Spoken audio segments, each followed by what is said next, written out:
À la une de Jeune Afrique, une nouvelle élection présidentielle sur le continent africain. Élection présidentielle en Centrafrique dans 3 semaines, le 28 décembre.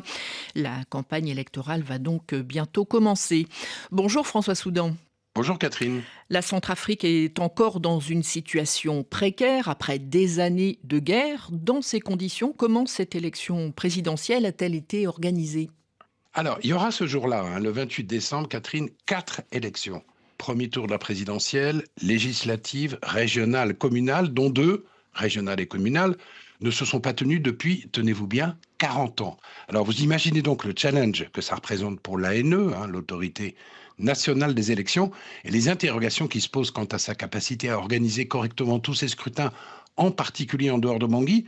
Faut reconnaître que cette ANE, elle a fait beaucoup d'efforts sur les plans techniques et logistiques, mais aussi que beaucoup de retards ont été pris qui concernent notamment la publication, la diffusion des listes et des cartes électorales, ainsi que la pédagogie du vote, auquel s'ajoute le casse-tête des transports pour les électeurs des zones rurales, Catherine. Et puis la question la plus délicate pour ce 28 décembre, jour de l'élection, reste bien sûr la sécurité. Pourra-t-elle être assurée ? Alors, le fait qu'une série d'accords de paix ait été signée avec les groupes armés du Nord et de l'Est, le dernier c'était le 19 novembre, a créé des conditions d'apaisement qui n'avaient pas été observées depuis des années pour la tenue du scrutin. C'est un point positif, même si ces accords sont encore très fragiles. Le président Touadéra, qui n'a pas oublié la séquence chaotique qui avait entouré la précédente élection de 2020 avec des combats jusqu'aux portes de Bangui, est donc allé rendre visite le 23 novembre à son principal allié, le président rwandais Paul Kagame, afin d'obtenir de sa part un appui sécuritaire renforcé en période électorale. Alors vous me direz, Catherine, les Russes sont toujours là, oui. Et dans l'interview qu'il a donnée à notre envoyé spécial Mathieu Olivier, le président Touadéra redit tout le bien qu'il en pense. Mais depuis la réorganisation du groupe Wagner en Africa Corps, il règne un certain flou sur le devenir de ces mercenaires que l'on préfère appeler instructeurs à Bangui, d'où la nécessité d'un plan B. Venons-en aux candidats à cette élection présidentielle qui, selon Jeune Afrique, se résume avant tout à un duel entre 2 hommes, le président sortant, Faustin Archange Touadéra, et l'ancien Premier ministre Anissé Dolo-Guelleh.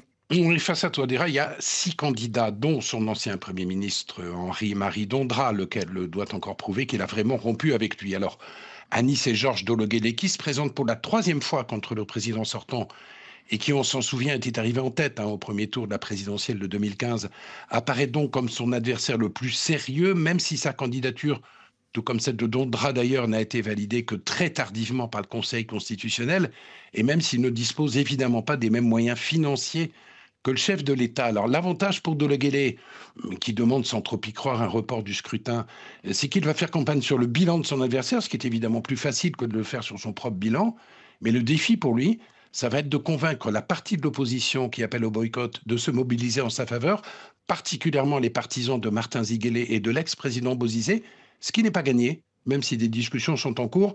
Pour Touadéra, Catherine et son parti, le mot d'ordre est sans ambiguïté, c'est chaos au premier tour. Merci François Soudan. La Centrafrique avant l'élection du 18 décembre, article à retrouver sur jeuneafrique.com.